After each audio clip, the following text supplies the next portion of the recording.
Oke. Rupanya diperlukan waktu 50 tahun. Hah? Semenjak 50 tahun semenjak dangdut itu kan Raja pertama kali mencetuskan dangdut itu kan baru tahun 1970.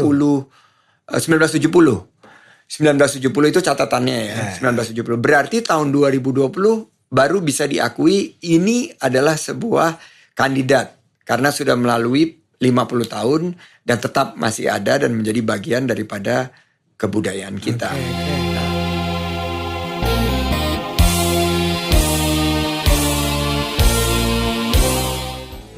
Salam sehat semua, kembali di AK Channel. Kita akan membahas banyak sekali hal tentang Rhoma Irama, Soneta, dan juga Forsa. Selamat menyaksikan. Mari kita dukung dengan cara like, subscribe, dan tekan loncengnya.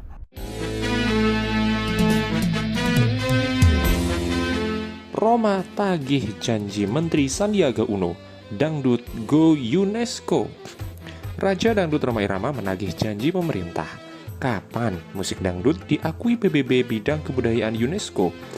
Rhoma mengatakan sudah 5 tahun kita mengusulkan dangdut sebagai musik asli Indonesia, tapi sampai sekarang belum ada update-nya. Hal itu dikatakan Rhoma saat berbincang Bisikan Rhoma di channel YouTube resminya. Assalamualaikum warahmatullahi wabarakatuh. Waalaikumsalam. Pemirsa juga Forsa rahimakumullah. Kali ini tamu saya, Masya Allah, seorang tokoh. Beliau adalah pengusaha handal, kemudian juga seorang politisi, dan sekarang beliau adalah seorang pejabat negara, Menparekraf, Menteri Pariwisata dan Ekonomi Kreatif. Tepuk tangan buat Bang Sandiaga Uno.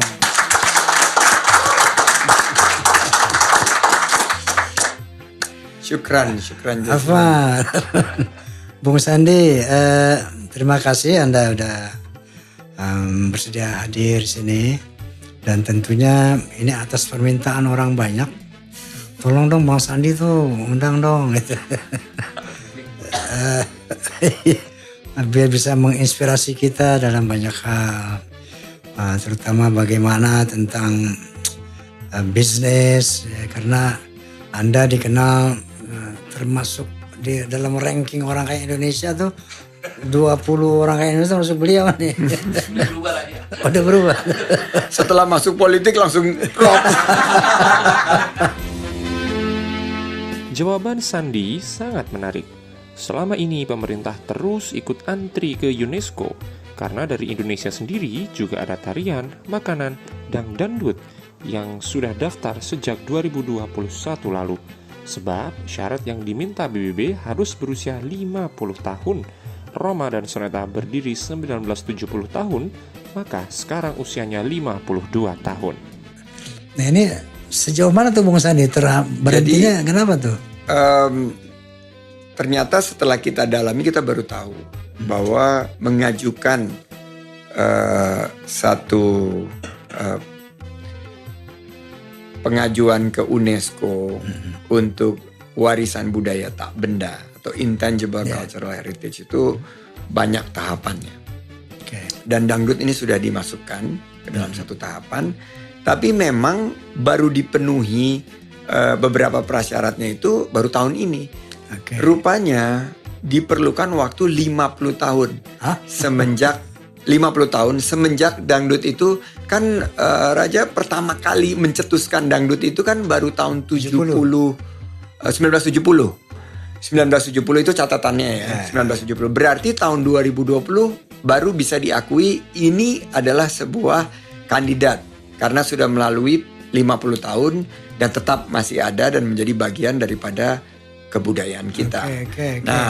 Setelah itu harus diajukan oleh komunitas. Nah, kita sudah ketemu komunitasnya, yaitu salah satunya adalah PAMI yang akan mendukung. Kita sekarang ajukan ke Kementerian Pendidikan, Kebudayaan, Riset dan Teknologi sebagai pengampu untuk yang mengajukan ke UNESCO. Memang antriannya ini cukup panjang, ada kebaya, ada reok Ponorogo, ada tenun, ada jamu. Yang lagi aktif sekarang jamu. Tapi dangdut ini udah masuk. Udah masuk, Dan- Pak? sudah masuk Oke. dan kita lagi menunggu aktivasinya. Karena dangdut ini semakin banyak penggemarnya, apalagi varian-varian baru dari dangdut ini Ya, bermunculan. betul. Dan sekarang menjadi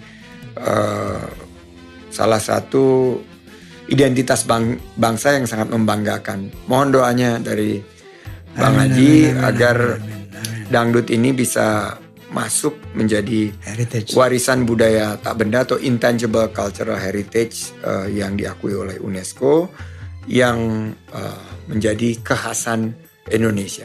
Jangan sampai nanti, saya nggak mau bersuuzon, tapi begitu ada negara lain yang mendaftarkan dangdut karena mereka juga menggemari dangdut Sudah dan lain terjadi sebagainya. beberapa kali itu soalnya. Sudah terjadi beberapa kali. Nah, saya paling tidak dengan langkah ini tidak akan menyalahkan siapa-siapa, bahwa kita sudah mengajukannya dan prosesnya sudah dimulai, dan ini butuh doa dan dukungan dari seluruh pihak. Roma juga mempertanyakan keseriusan pemerintah mengelola royalti pengguna lagu. Pak Menteri, begini, ini Ya gimana raja sama menterinya ya, jadi gimana ya? Raja dangdut. dalam konteks royalti, Pak Menteri, kita Indonesia ini kan sekarang dibentuk LMKN sebagai lembaga bantu pemerintah, Iya. lembaga bantu, lembaga manajemen kolektif nasional. Nah ini sekarang kita sistem satu pintu, bahwa LMKN sebagai kolektor dan regulator dan kolektor, distributor diserahkan kepada LMK. Nah royalti yang diperoleh di Indonesia ini itu masih belum sampai 50 miliar per tahun. Sangat sedikit. Belum sampai 50 miliar, boleh 30 miliar per tahun. Sementara Malaysia, negara kecil itu 200 miliar per tahun. Singapura, negara kecil itu 300 miliar per tahun. Royalti musik itu. Kita 275 juta rakyat kita.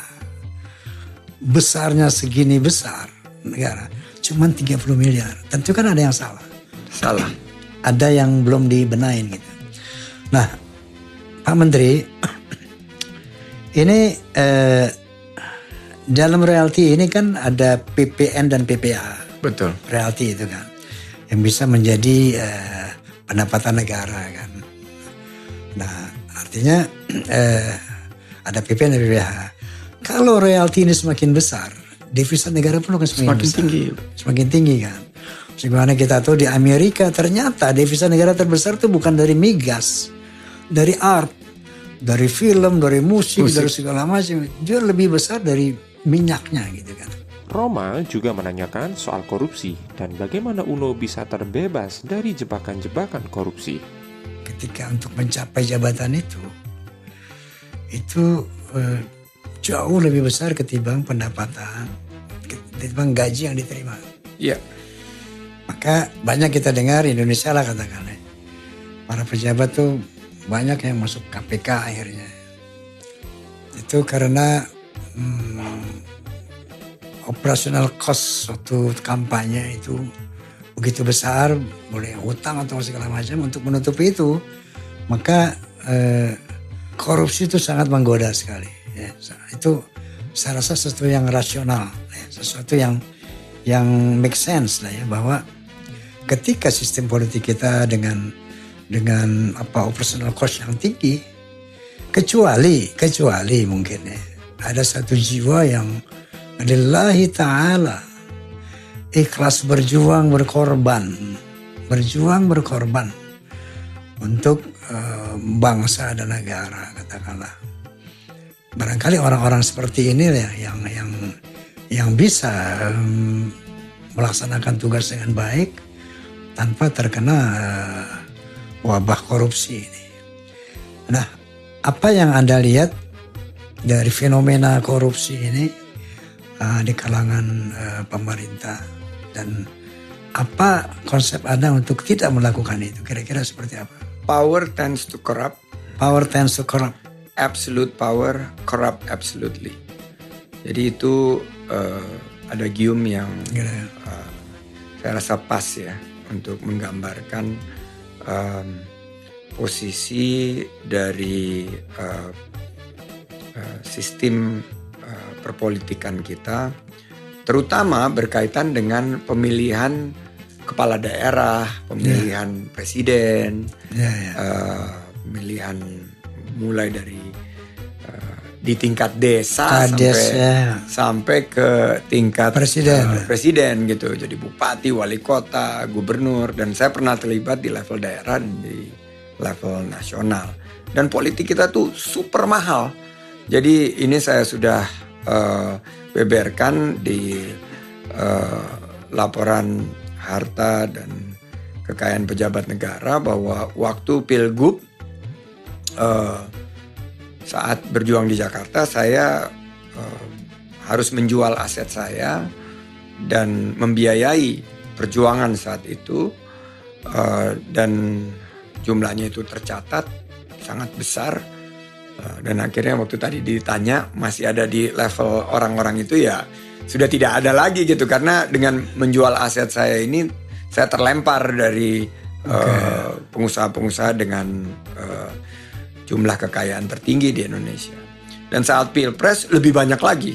Jadi pada saat itu, dan semuanya harus transparan karena aset yang saya miliki semua saya tercatat di KPK, dan setiap ada penjualan aset tersebut itu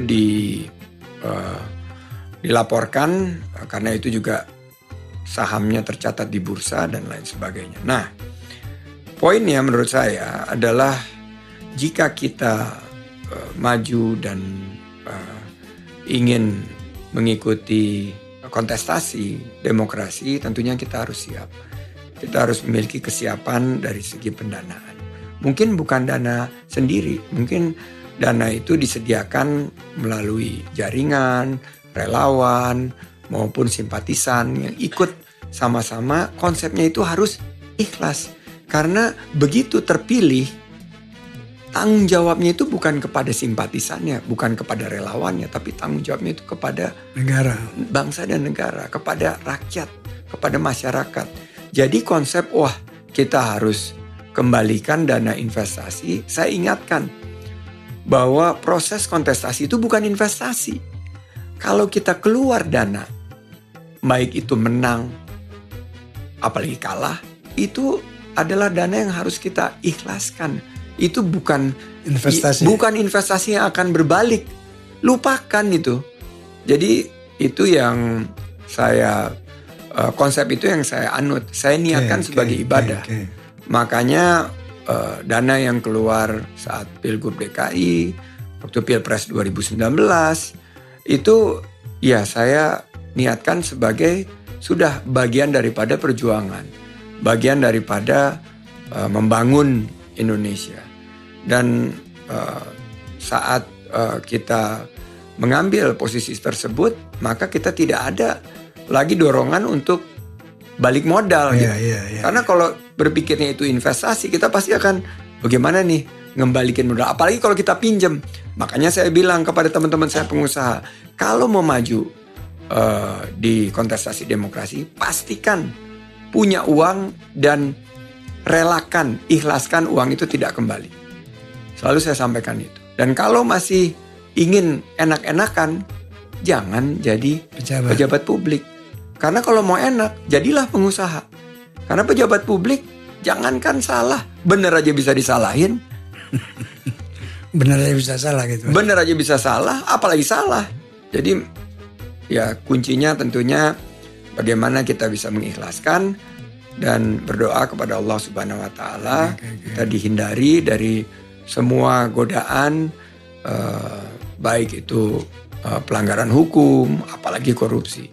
Jadi akhirnya juga tentunya disinilah diuji keimanan kita, takwa kita, bahwa posisi itu adalah anugerah dari Allah Subhanahu wa taala, amanah yang dititipkan kepada kita dan kita tidak boleh cederai. Oke, jadi saya rasa pemirsa,